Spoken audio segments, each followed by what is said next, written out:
सर्वमङ्गलमाङ्गल्ये शिवे सर्वार्थसाधके शरण्ये त्र्यम्बके देवी नारायणी नमोस्तुते। ఓం మహాలక్ష్మీదేవ్యే నమః. ఓం లక్ష్మీనారాయణాయ నమః. పరమ పవిత్రమైన ఈ జ్యేష్ఠ మాసంలో అంటే మనకు దైవారాధనకు అనువైన ఈ జ్యేష్ఠ మాసంలో చక్కగా అంటే ఇంకా వేరే పనులు ఏవి ఉండవండి, ఇంకా మూడాలు కూడా ఉన్నాయి కాబట్టి ఎక్కువ మటుకు మనకు మానవ సంబంధమైన శుభకార్యాలు నిర్వహించాం కాబట్టి చక్కగా మనశాంతిగా దైవ స్మరణ చేసుకునే అవకాశాలు ఉంటాయి అని అంటారు పెద్దలు. ఆ విధంగా అందుకని మనము ఈ మాసంలో చక్కగా ఆ లక్ష్మీ అమ్మవారి యొక్క అనుగ్రహం కోసము చక్కగా ఆదిశంకరాచార్యులు రచించిన కనకధార స్తోత్ర పారాయణాన్ని చేసుకుంటున్నామండి. నిజంగా ఎంత అదృష్టవంతులము. ఇవాళ ఎంత విశేషమైన రోజండి. శుక్రవారము తర్వాత అష్టమి, మళ్ళీ ఉత్తరా నక్షత్రం కూడా వచ్చింది. రోజు చాలా విశేషమైన రోజు. చక్కగా ప్రదోష వేళలో ఈ కనకధార స్తోత్ర పారాయణం చేయడము, ఎవరైతే 8 సార్లు పారాయణం చేసుకుంటారో వాళ్ళకి అనంతమైన సంపదలు కలుగుతాయి అని మనకు పెద్దలు చెప్తూ ఉంటారు. కాబట్టి అలా కలిసి వచ్చిందంటే అమ్మ అనుగ్రహం మనకు ఎవరైతే ఈ పారాయణాన్ని వింటూ ఉన్నారో చేస్తూ ఉన్నారో వాళ్ళందరికీ అమ్మ ఆశీస్సులు అందాయి అని నేను భావిస్తూ ఉన్నానండి. తప్పకుండా మీరు ఇంకా మీ తెలిసిన వాళ్ళకు కూడా షేర్ చేయండి. చక్కగా నచ్చితే లైక్ చేయండి, ప్రోత్సాహంగా ఉంటుంది. ఇంకా ఇటువంటి మంచి మంచి విషయాలను మనము షేర్ చేసుకోవచ్చు ఈ యూట్యూబ్ మాధ్యమంలో. అదేవిధంగా ఇంకా సబ్స్క్రైబ్ చేయకుంటే సబ్స్క్రైబ్ చేసి నన్ను ఎంకరేజ్ చేయండి. అయితే ఈ కనకధార స్తోత్రం పారాయణంలో మనము చక్కగా 12 శ్లోకాలను పూర్తి చేసుకున్నామండి. అర్ధ సహితంగా ఎంత మహా అద్భుతమైన అర్ధ విశేషాలు ఉన్నాయి. అసలు ఒక్కొక్క శ్లోకం గురించి మనము ఎన్ని గంటలు చెప్పుకున్నా కూడా తప్పే, సరిపోదు.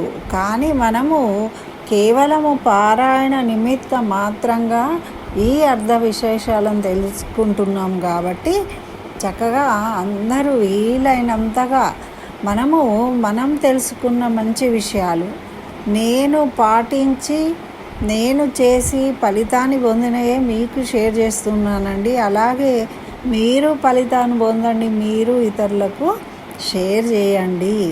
ఇదే మన ధర్మం మనకు నేర్పింది. మంచిని పెంచాలి అని, దుర్మార్గాలను దుష్టత్వాన్ని తగ్గించాలి అంటే మంచిని పెంచుతూ పోతూ ఉంటే ఆటోమేటిక్గా చెడుతనం అనేది తగ్గిపోతుంది. అది మనకు భగవంతుడు మనకు చెప్పిన ధర్మం అన్నమాట. అది మంచిని పెంచాలి, అందరికీ అందించాలి. అయితే ఇప్పుడు మనము ఇందులో 13వ శ్లోకాన్ని పారాయణం చేసుకుందాం చక్కగా. నమోస్తు హేమాంబుజపీఠికాయై నమోస్తు భూమండలనాయికాయై నమోస్తు దేవాదిదయాపరాయై నమోస్తు శాంగాయుధవల్లభాయై నమోస్తు హేమాంబుజపీఠికాయై నమోస్తు భూమండలనాయికాయై నమోస్తు దేవాదిదయాపరాయై నమోస్తు శాంగాయుధవల్లభాయై. ఎంత ఆనందం అండి, చదువుతుంటేనే మనకు తనువు పులకిస్తూ ఉంది. ఇంత ఆనందాన్ని పొందుతున్నాము అంటే మన భక్తి, మన శ్రద్ధ ఎలా ఉందో మన అనుభవం అలా ఉంటుందన్నమాట. అయితే మరి దీని యొక్క అర్థాన్ని తెలుసుకుందాం ఇప్పుడు. నమోస్తు లక్ష్మీ తల్లికి నమస్కారాలు. మరి స్వర్ణకమలం మీద కూర్చు ఉన్నదామె. హేమాంబుజ పీఠికాయై అంటే ఆమె కూర్చున్న పీట ఏంటి? ఆమెకు ఎప్పుడు కూడా కమలము, అది హేమము అంటే బంగారంతో చేసినటువంటి కమలం మీద ఉన్నదట ఆమె పీట అది. మరి భూమండల నాయిక అంటే భూలోక దేవత అయిన వారికి నమస్కారాలు. మరి భూమండలానికే నాయక ఆమె. మరి ఏలాలి, మరి డబ్బు లేనిది ఎవరు ఏమీ చేయలేరండి.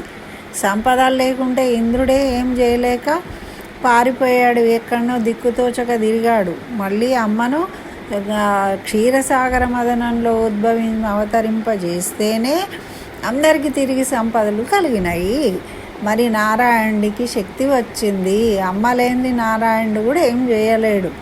అదండి ఈ సంగతి. మరి అందుకని భూలోక దేవత. మరి మనం ఏం చేయగలుగుతాం చెప్పండి అమ్మ అనుగ్రహం లేకుంటే? అటువంటి దేవతకు చక్కగా నమస్కారము.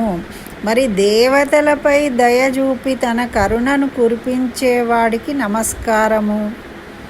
మరి దేవతల మీద కూడా కరుణ చూపిస్తుంది అమ్మ. లేందే దేవతలు కూడా ఏమీ చేయలేరు. అమ్మ కరుణతోనే వాళ్ళు కూడా సంపదలను అనుభవిస్తారు, సుఖభోగాలను అనుభవిస్తారు. అమ్మను తృణీకరిస్తే ఏమైంది తెలిసింది కదా, ఆ ఇంద్రుడికి సంపదలన్నీ పోయినాయి. మరి ఆ విధంగా దేవతల పైన కూడా దయ చూపే తల్లట. మరి సారంగ ధనస్సును బట్టిన శాంగము అనేది నారాయణుడు పట్టుకొనే ధనస్సు, విల్లు, ధనస్సు యొక్క పేరు. మరి సారంగ ధనస్సును బట్టిన ఆ నారాయణునికి ఇల్లాలా, నీ ముందు సాష్టాంగ నమస్కారం చేస్తున్నాము, ప్రణమిల్లుతున్నాము, మమ్మల్ని కరుణించు అని వేడుకుంటున్నాం. మన కోరికలు తెలపట్లే, కేవలం మనము అమ్మ అనుగ్రహాన్ని కోరుకుంటున్నాము, చక్కగా నమస్కరిస్తూ ఉన్నాము. చూడండి ఎంత విశేషంగా రాశారో ఆది శంకరాచార్యుల వారు. అలాగే మరి 14వ దాన్ని కూడా మనము చదువుకొని పారాయణ చేసుకొని చక్కగా అర్థాన్ని తెలుసుకుందాం. నమోస్తు దేవ్యై భ్రువనందనాయై, నమోస్తు విష్ణోరురసిస్థితాయై, నమోస్తు లక్ష్మై కమలాలయాయై, నమోస్తు దామోదరవల్లభాయై, నమోస్తు దేవ్యై భ్రువనందనాయై, నమోస్తు విష్ణోరురసిస్థితాయై, నమోస్తు లక్ష్మై కమలాలయాయై, నమోస్తు దామోదరవల్లభాయై. దామోదరుడికి ప్రియమైన సఖి అట. ఎలా కొలుస్తున్నామంటే అమ్మకు ఇష్టం. ఏమిష్టము? స్వామిని కొలిచే వాళ్ళంటే ఇష్టం, స్వామి పేరు దలిచే వాళ్ళంటే అమ్మకి ఇష్టం. నారాయణ మంత్రాన్ని, నారాయణుణ్ణి కొలిచేవారంటే అమ్మకు ప్రియం. అలాగే అమ్మను కీర్తించే వాళ్ళు అంటే నారాయణుడికి ఇష్టం. మనం ఇంట్లో కూడా చూస్తాం కదండి, భార్యాభర్తలు ఉంటే అబ్బా నీ భార్య చాలా మంచిది అంటే భర్త పొంగిపోతాడు. అలాగే అబ్బా మీ వారు చాలా గొప్పవాడండి, చాలా సమర్థుడు అని ఎవరన్నా చెప్తే ఆ భార్య ఎంతో పొంగిపోతుంది, ఆనందపడుతుంది. అలాగే వీళ్ళిద్దరూ కూడా వాళ్ళను పొగిడిన దానికన్నా వాళ్ళ పిల్లలను పొగిడితే వాళ్ళు ఇంకా ఆనందపడతారు, తృప్తి పడతారు. అంటే ఒకరికన్నా ఒకరికి మనము అలా ప్రేమను పంచుతాము, ప్రేమ కలిగి ఉంటాము. అలా ఆ నారాయణుడు లక్ష్మీదేవి ఒకరి మీద ఒకరికి ఉన్న ప్రేమను తమ పిల్లలైన మన మీద చూపిస్తారు. అందుకే మనము వాళ్ళని ప్రార్థిస్తే వాళ్ళు ఎప్పుడెప్పుడు మనల్ని ప్రార్థిస్తారా, వాళ్ళు ఏదైనా అడుగుతారా ఇద్దాము అని సిద్ధంగా ఉంటారట. కానీ మనము మన దైనందిన జీవితాలలో ఎన్నో కష్టాలు పడుతూ, బాధలు పడుతూ, యుద్ధం చేస్తూ మనము ఆ స్ఫురణయే లేకుండా జీవిస్తూ ఉంటాము. అయ్యో పిలవండిరా, నన్ను కాస్త, నేను నీకు సహాయపడతాను అని చెప్తూ ఉంటాడట. కానీ మనకు టైం ఎక్కడదండి, తీరిక లేదు. కాస్త పూజ చేసుకుందామంటే తీరిక లేదు అనుకుంటాం. అయితే మనకు ఇది అప్రస్తుతం కాబట్టి మన పారాయణాన్ని కంటిన్యూ చేద్దామండి. ఇక్కడ లక్ష్మీ తల్లికి నమస్కారం, నమోస్తు లక్ష్మీ. మరి భృగునందనాయై, భృగు మహర్షి అండి. భృగు మహర్షి ఏం చేశాడు, ఒకసారి వైకుంఠానికి వెళ్ళేసరికి వీళ్ళు పాచికలాడుతూ నిమగ్నమై ఉండి గమనించలేదట.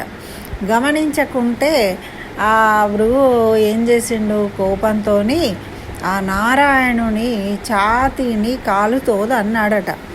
తల్లి అయితే ఆ నారాయణుడేమో ఏం చేసిండు, పెద్దల పట్ల గౌరవం కలిగిన వాడు, సాక్షాత్తు శ్రీమన్నారాయణుడు దేవాది దేవుడైనా చూడండి, ఆయనకి అయ్యో మునివర్య నీ కాలుకేమీ కుచ్చుకోలేదు కదా, నాకు వెంట్రుకలు కానీ ఏవి మీరు ఇలా అన్నినందుకు అని ఆయనని చక్కగా తాల్పం మీద కూర్చోబెట్టి ఆయన కాలును నిమిరి చక్కగా, ఆయన కాలులో ఒక కన్ను ఉందటండి. ఆ కన్నును అహంకారం అనే ఒక కన్ను, దాన్ని చిదిమేశాడట.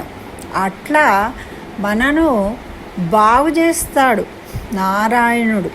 మనలోని దురహంకారాలను తీసేసి, అయ్యో మీకు చేత కాదురా, నేను చెప్పినట్టు వినండి, ఇది కాదు పద్ధతి అని అప్పుడు ఆయన తెలుసుకుని క్షమించమని కోరిండు. కానీ అమ్మకి కోపం వచ్చి అలిగి వెళ్ళిపోయిందట. అప్పుడు ఈ ముని తపస్సు చేసి అమ్మను ప్రార్థించాడు. ఎందుకు అంటే ఛాతీ భాగం వక్షస్థలంలో అమ్మ స్థానం, అది అమ్మ స్థానాన్ని తన్నాడు కదా.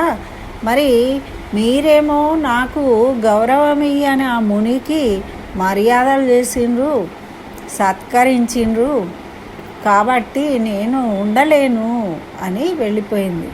అప్పుడు ఈ భృగు మహర్షి అమ్మ గురించి తపస్సు చేసిండు, తప్పు తెలుసుకొని.